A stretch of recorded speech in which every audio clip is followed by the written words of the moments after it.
नमस्कार, मैं हूं प्रदीप कुमार। आप देख रहे हैं पॉलिटिकल आइडिया। पॉलिटिकल आइडिया के आज के इस अंक में हम बात करेंगे तेजस्वी यादव की, बात करेंगे बिहार अधिकार यात्रा की और बात करेंगे कि तेजस्वी यादव ने इस यात्रा के माध्यम से कैसे बिहार के तीन बड़े राजनेताओं को घेरने की योजना बनाई है। और ये इन तीनों को घेरना संकेत है तेजस्वी यादव के चुनावी रणनीति का। तो जिन तीन को तेजस्वी यादव इस बिहार अधिकार यात्रा के माध्यम से घेरने चले हैं, उसमें सबसे पहला नाम है नीतीश कुमार के अपने प्रतिद्वंदी, मतलब जिनकी कुर्सी चाहिए तेजस्वी यादव को। पहला नीतीश कुमार की बात मैं कर रहा हूं। दूसरा चेहरा है गिरिराज सिंह। गिरिराज सिंह महत्वपूर्ण है, क्यों? इसलिए कि जो अशोक यादव और आनंद मोहन जैसे लोगों की जो राजनीति है, जो आरजेडी की राजनीति है, आरजेडी की राजनीति का प्रयास है कि बिहार में सवर्णों के खिलाफ गोलबंदी कराई जाए। तो इसीलिए गिरिराज सिंह महत्वपूर्ण है और पप्पू यादव महत्वपूर्ण है गठबंधन के अंदर। मतलब महागठबंधन के अंदर जो सत्ता का संघर्ष है, उसके लिए पप्पू यादव महत्वपूर्ण है।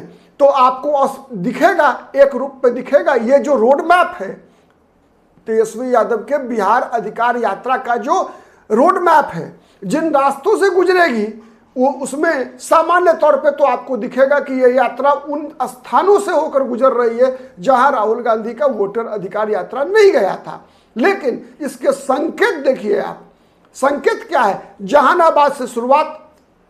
जहानाबाद किस चीज का प्रतीक है? जहानाबाद प्रतीक है उस दौर का, 90 के दौर का, जब बिहार में जातीय संघर्ष अपनी पराकाष्ठा पर था। और जहानाबाद से होते हुए ये यात्रा नालंदा, मतलब जो मगध का जो इलाका है, और ये इलाका वो इलाका है मित्रों जहां पर कि नीतीश कुमार सबसे मजबूत, नीतीश कुमार को जो ताकत मिला करती है, राजनीतिक ताकत, शक्ति जो मिला करती है, वो इन्हीं जिलों से मिलती है। उसके बाद आरजेडी को ताकत कहां से मिलती है? आरजेडी को ताकत मिलती है जो बिहार में 10% हिंदू सवर्ण है, उनके खिलाफ गोलबंदी कराने से। जैसे बीजेपी, मैं बताऊं एक चीज आपको आश्चर्य लगेगा कि लालू प्रसाद यादव से ज्यादा समन्वयवादी, सामाजिक समन्वयवादी शायद बिहार में दूसरा कोई राजनेता नहीं हुआ है। लेकिन खैर ये मुद्दा अलग में भटकना नहीं चाहता, लेकिन केवल उदाहरण के लिए आपको समझाना चाहता हूं। जब लालू प्रसाद यादव 90 में मुख्यमंत्री बने थे, तो लालू प्रसाद यादव के सबसे बड़े सिपा सलार हुआ करते थे पंडित राधारंजन झा, जो कांग्रेस सरकार के दिनों में विधानसभा के अध्यक्ष हुआ करते थे। उसके बाद रघुवंश प्रसाद सिंह लालू प्रसाद यादव के सबसे बड़े राजनीतिक सलाहकार हुआ करते थे। जिन दिनों लालू प्रसाद यादव जेल में थे, उन दिनों राबड़ी देवी मुख्यमंत्री बनी। उन दिनों सरकार चलाने की जिम्मेवारी सबसे बड़ी किसकी हुआ करती थी? जगदानंद सिंह।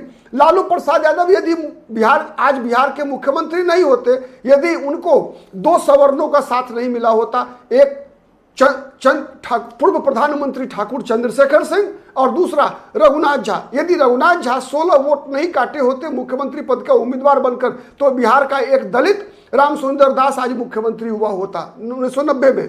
ठीक है। उसके बाद की जो राजनीति है, उसमें देखिए अखिलेश सिंह जो कांग्रेस पार्टी के नेता हैं, सबसे बड़े नेता हैं, वो लालू प्रसाद यादव के सबसे नजदीकी दिखेंगे आपको। उसके अलावा जब से लालू प्रसाद यादव राबड़ी देवी परिवार का अपने सालाओं से संबंध टूटा, साधु यादव, सुभाष यादव, तब से देखिए राबड़ी देवी के मुंह बोले भाई तेजस्वी यादव के सगे मामाओं से भी बढ़कर जो मामा हैं वो हैं सुनील सिंह।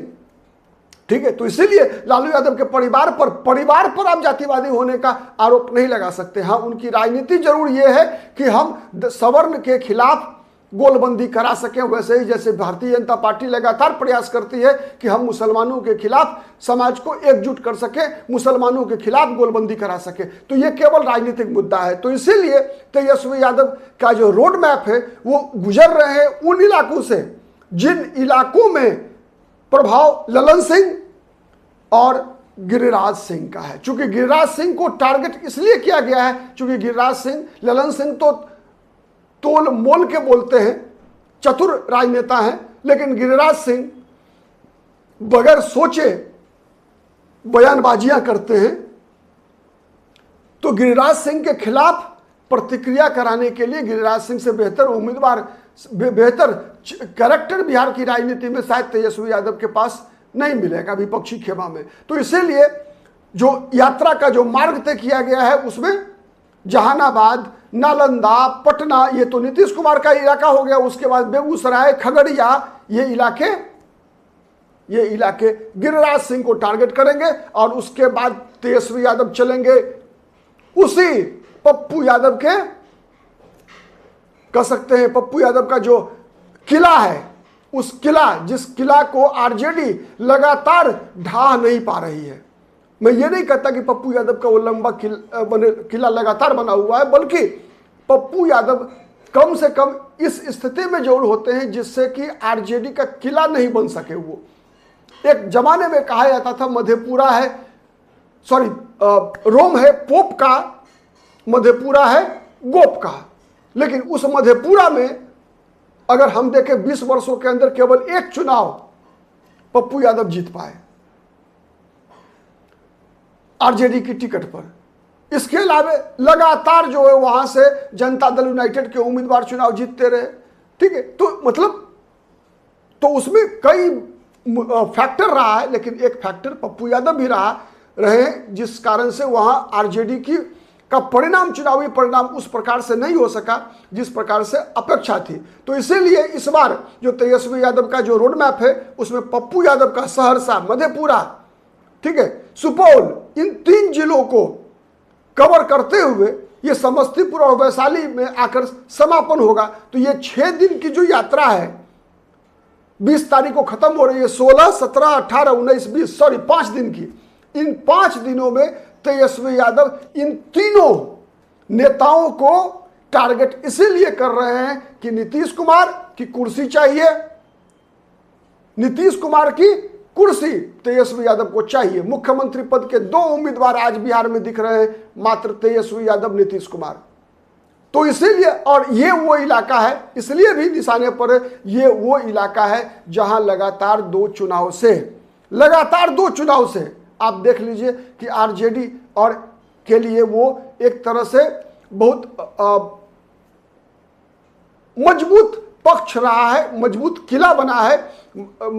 इन इलाकों में आरजेडी को सबसे ज्यादा सीटें मिलती रही है। तो ये 3 जिले ऐसे हैं जहां पर कि जहानाबाद, नालंदा और पटना, अगर हम इन 3 जिलों की केवल बात करें तो जहानाबाद में सभी के सभी सीट जो है पिछले विधानसभा चुनाव में महागठबंधन जीती थी। ठीक है, उसके बाद आप आ जाइए नालंदा जिले में भी अगर हम देखें तो 7, नालंदा में नीतीश एनडीए मजबूत है, वहां पर 7 सीट है नालंदा जिला में, जिसमें 6 सीट एनडीए जीती और 1 सीट जो है महागठबंधन को मिला था केवल।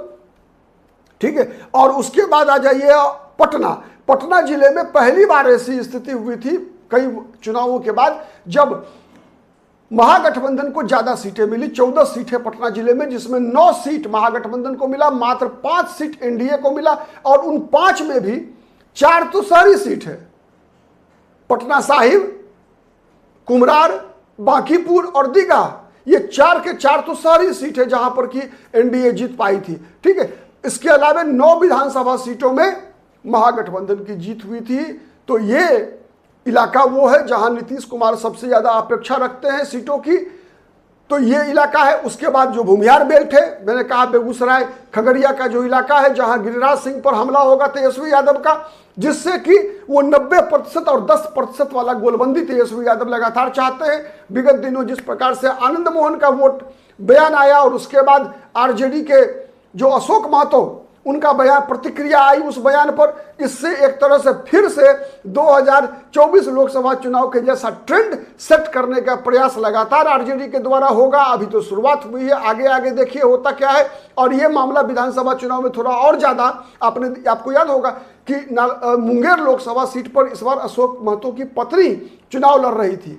ठीक है, तो पूरा प्रयास हुआ आरजेडी का कि इस चुनाव को इस क्षेत्र में जो है अगरा बनाम पिछड़ा बनाया जाए, और कुछ हद तक सफल भी हुए। और उसी सफलता का परिणाम है कि मुंगेर में इतना नजदीकी मुकाबला हो पाया अशोक महतो की पत्नी के द्वारा ललन सिंह के खिलाफ। ठीक है, तो वो प्रतिक्रिया इस बार भी बेगूसराय खगड़िया के इलाके में तेजस्वी यादव कराना चाहते हैं, साथ ही पप्पू यादव को भी एहसास कराना चाहते हैं कि अभी भी आपका कद वो नहीं बना है जो लालू यादव के परिवार का है। तो ये संकेत और ये संदेश स्पष्ट है तेजस्वी यादव का नीतीश कुमार के लिए, गिरिराज सिंह के बहाने सवर्ण राजनीति के लिए, और फिर पप्पू यादव के बहाने, पप्पू यादव जिन ताकतों के बल पर अपना कद बड़ा करने का प्रयास कर रहे हैं, जिन योजनाओं के आधार पर कांग्रेस पार्टी बिहार में अपनी नई जमीन ढूंढ रही है, तो उसका भी जवाब तेजस्वी यादव देने का प्रयास लगातार इस बिहार अधिकार यात्रा के माध्यम से करेंगे।